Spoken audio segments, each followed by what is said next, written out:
Latin America is undeniably one of the most resource-rich regions on the planet. Beneath its soil lies an abundance of oil, copper, and lithium.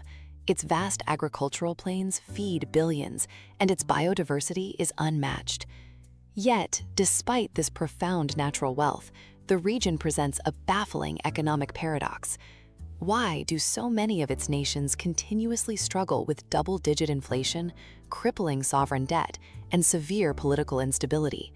Instead of translating natural resources into broad-based prosperity, Latin America frequently cycles between dizzying economic booms and devastating financial busts. In this documentary, we will examine the structural roots of this volatility. We will travel through the unique economic landscapes of Brazil, Mexico, Argentina, and beyond to understand the missed potential of an extraordinary continent. To understand the region's volatility, we must first examine the commodity curse.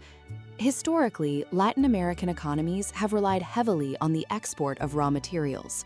When global demand for commodities surges, foreign currency floods into the region. Governments expand budgets, infrastructure projects launch, and the middle class grows. But this creates a dangerous dependency. When global commodity prices inevitably crash, the revenue stream stops abruptly. Because these nations often fail to diversify their industries during the boom years, the resulting bust is catastrophic. Currencies devalue, debt becomes unmanageable, and inflation spikes. This vicious cycle has trapped numerous Latin American countries, preventing the transition from developing resource hubs to fully industrialized high-income economies.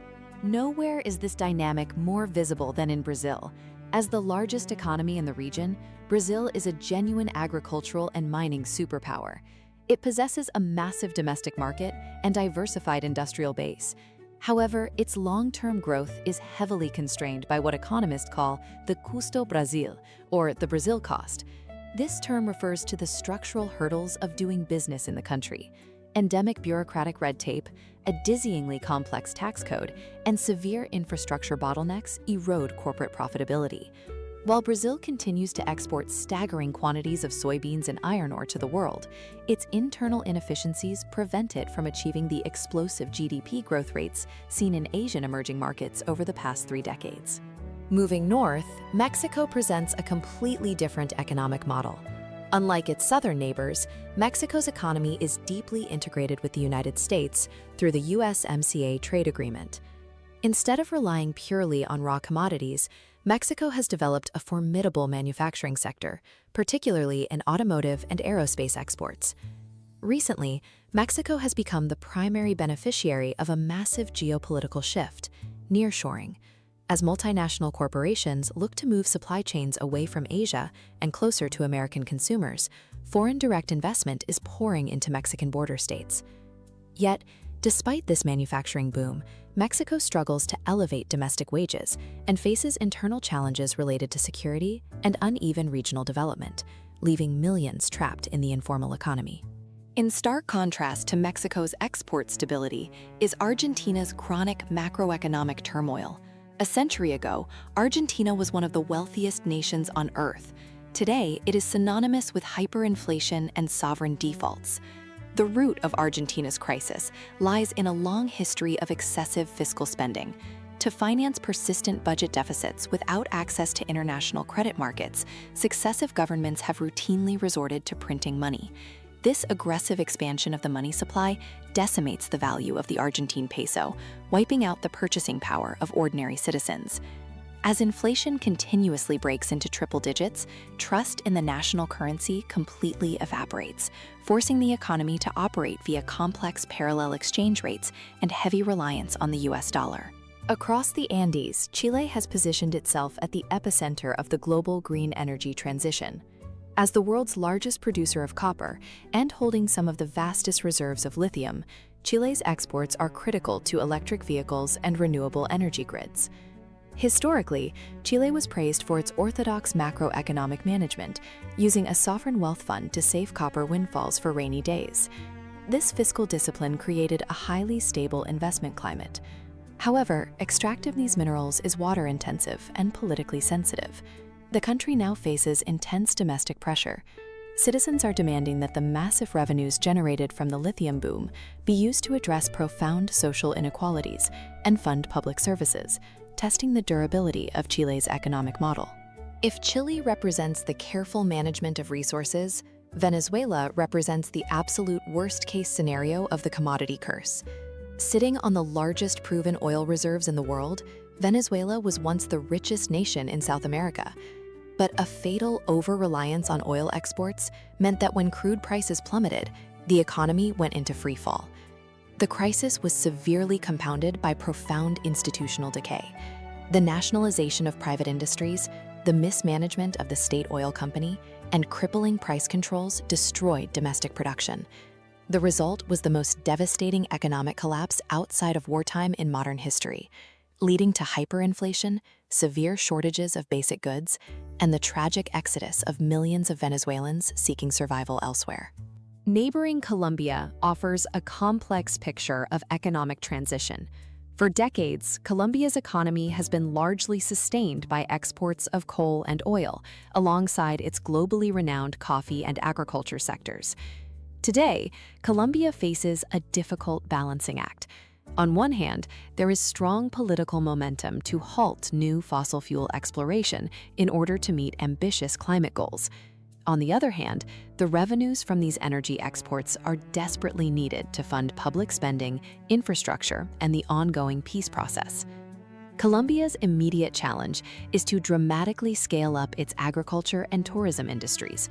It must successfully diversify its export basket before the global demand for fossil fuels permanently declines, avoiding a drastic fiscal shortfall.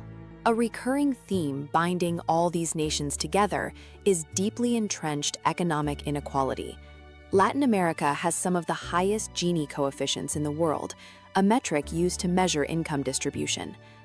The wealth gap is staggering. A small elite controls vast tracts of land, industrial monopolies, and financial institutions, while millions of citizens remain trapped in the informal economy. Upwards of 50% of Latin America's workforce operates without legal contracts, health insurance, or pension plans. This severe structural inequality suppresses domestic consumption. It also fosters profound social resentment, which regularly spills over into mass protests, leading to volatile shifts in political power that further deter long-term economic planning. Economic progress is fundamentally built on trust, and trust requires strong institutions. Unfortunately, institutional weakness remains a critical roadblock across Latin America. When the rule of law is inconsistently applied, property rights are uncertain, and judicial systems are heavily politicized, domestic and foreign investors hesitate. Corruption scandals, such as the infamous Operation Car Wash originating in Brazil, have revealed how deeply intertwined political power and corporate interests have become. These scandals paralyzed major infrastructure projects and wiped billions off national GDPs. Without transparent governance and independent courts, capital naturally flees to safer havens. Strengthening these institutions is not just a political imperative, it is an absolute macroeconomic necessity for sustainable growth. Because of this historical instability, currency management remains a profound conundrum.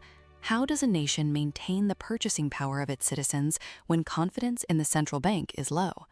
Some countries, like Ecuador, Panama, and El Salvador, have entirely abandoned their domestic currencies, opting for full dollarization. This drastically curbs hyperinflation and stabilizes prices. However, it removes a critical tool, monetary policy. During a crisis, a dollarized nation cannot devalue its currency to make exports more competitive.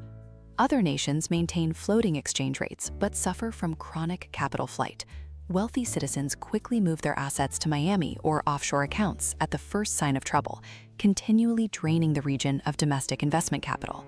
Beyond natural resources and capital, an economy's true engine is its human talent.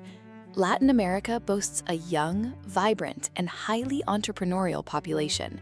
Yet, overall labor productivity has remained stagnant for decades. This stagnation is largely due to critical shortfalls in public education. While access to basic schooling has vastly improved, the quality of education frequently falls short of global standards. there is a severe skills mismatch between what schools teach and what the modern digital economy requires. As global industries become highly specialized, driven by software engineering, data science, and advanced manufacturing, Latin American workers are too often left competing on the basis of low wages rather than high-value innovation. Another striking feature of Latin America's economic landscape is its profound lack of regional integration. In Europe, nearly 70% of all trade occurs between European nations. In Asia, that figure is around 60%. In Latin America, intra-regional trade hovers below 20%. Geographically, the Andes Mountains and the Amazon rainforest make physical infrastructure incredibly difficult and expensive to build. But the barriers are also political. Competing regulatory frameworks, heavy border tariffs, and disjointed trade blocs like Mercosur and the Pacific Alliance have largely failed to unify the continent. By failing to trade with one another, Latin American businesses miss out on economies of scale, preventing the emergence of massive, globally competitive regional supply chains. The region's industrial policy has heavily influenced its current trajectory. In the mid-20th century, many Latin American nations embraced a strategy known as import substitution industrialization, or ISI. The goal was to build domestic manufacturing by aggressively blocking foreign imports with high tariffs. While this initially sparked local industrialization, it ultimately backfired. Sheltered from international competition, these state-backed monopolies became deeply inefficient and produced inferior goods. When these economies eventually opened to global trade in the 1990s, local industries were decimated by cheaper, superior imports from Asia. Today, policymakers are fiercely debating how to design modern industrial policies that protect national interests without suffocating innovation and global competitiveness. No analysis of Latin America is complete without addressing the enduring trauma of sovereign debt. The 1980s are notoriously known in the region as the lost decade. During the 1970s, countries borrowed heavily from foreign banks to fund massive development projects. When global interest rates spiked in the early 1980s, these debts became unpayable overnight. What followed were brutal austerity measures, deeply painful currency devaluations, and skyrocketing unemployment. The legacy of this era still haunts policy decisions today. The fear of defaulting to the International Monetary Fund heavily shapes fiscal policy, and the massive cost of servicing modern debt continues to drain public funds away from desperately needed infrastructure and education investments. As Latin America seeks new avenues for growth, China has rapidly emerged as a dominant force. Over the past 2 decades, China has systematically surpassed the United States as the top trading partner for major economies like Brazil, Chile, and Peru. Driven by an insatiable appetite for Latin American soybeans, copper, and oil, Beijing has poured hundreds of billions of dollars into the region through infrastructure loans and direct investments. They are building massive megaports, electrical grids, and telecommunications networks. While this influx of capital has undeniably spurred growth, it raises severe geopolitical concerns. Critics warn of debt-trap diplomacy and a renewed version of the commodity curse, where Latin America remains relegated to simply exporting raw materials to a new superpower. Despite these daunting macroeconomic challenges, a powerful bright spot has emerged: the technology sector. Latin America is experiencing an unprecedented boom in tech startups, particularly in fintech. Companies like Brazil's Nubank and Argentina's Mercado Libre have revolutionized the region's financial landscape. Because traditional banking in Latin America has historically been highly concentrated, expensive, and exclusionary, millions of citizens were left unbanked. Digital innovators recognized this immense gap. By leveraging widespread smartphone adoption, these startups are bringing millions of people into the formal financial system for the first time, providing digital payments, microloans, and e-commerce platforms. This sector proves that with the right innovation, Latin American talent can compete on a global scale. If Latin America is to harness its vast potential, profound structural reforms are non-negotiable. It is not enough to simply wait for the next commodity boom. Governments must tackle the politically difficult task of overhauling complex tax codes to encourage small business creation. labor laws must be modernized to seamlessly integrate the massive informal workforce into the formal, tax-paying economy. Furthermore, aggressive investments in logistics, roads, railways, and ports are urgently required to slash the prohibitive costs of internal transport. Most importantly, these economic reforms must be protected by robust, independent institutions that can survive volatile election cycles, providing foreign and domestic investors with the predictable legal certainty they demand. The ultimate question remains: can Latin America finally convert its unparalleled natural wealth into broad-based prosperity? The region is standing at a historic crossroads. The global transition to green energy offers a once-in-a-century opportunity for countries rich in copper and lithium. The push for nearshoring provides a clear path for manufacturing integration, and the digital revolution is unleashing the untapped potential of millions of young minds. But geography and resources are not destiny. True economic development requires fiscal discipline, visionary leadership, and a steadfast commitment to reducing inequality. If these nations can fortify their institutions and invest in their people, Latin America's economic future could finally match the immense richness of its soil. Thank you for joining us on this deep dive into the complexities, the challenges, and the immense potential of Latin America's economy. If you found this analysis insightful, please hit the like button and be sure to subscribe to our channel so you never miss our upcoming financial documentary features. We want to hear your thoughts. Which Latin American nation do you think is best positioned for future growth? Share your perspective in the comments below, and don't forget to share this video with anyone interested in global economics. Until next time, stay informed.